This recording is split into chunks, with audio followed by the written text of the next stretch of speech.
Yo yo yo, what's up guys, no? So galing tayo ng biyahe at bigla tayo nag-crave ng pares.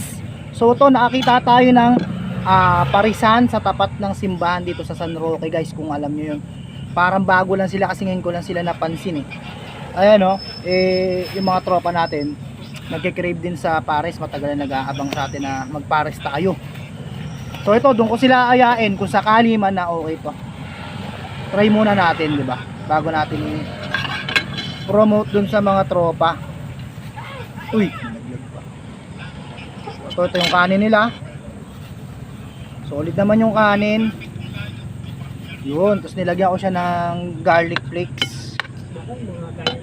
So ito yung ano, pares nila.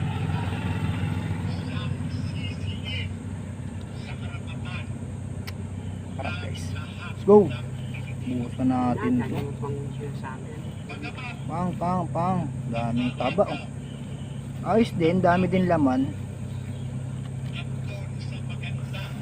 Di tayo nakahingi ng chili garlic guys. So yun, wala itong timpla, wala siyang paminta, walang patis, walang toyo, walang kalamansi, basta yun lang. Tapos nalo na natin guys. Solid. Uy, hindi nakikita eh, mamatapon. Try na natin. Sakto lang, hindi siya malapot. Yung sabaw niya, sakto lang yung lapot. Nakuha niya yung lapot na gusto ko ng sabaw. Di sobrang lapot, di sobrang labnaw. Ito natin laman. Okay. Taba. Yung laman. Kaya natin. O din, hindi ko lang siya masyadong solid siya, pares sa pares. Pares talaga siya guys. Nakuha niya talaga yung pares na trick ko. Hindi na tayo masyadong ano, at wala tayong timpla, wala na timplahan. Pero solid din siya.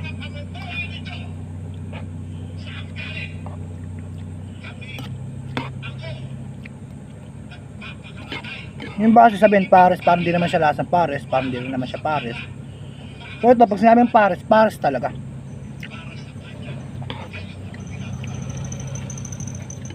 Wala lang tayong something na parang sobrang sarap ganun o masarap ganun. Pero masarap siya. Nakukulangan lang tayo siguro kasi wala siyang timpla.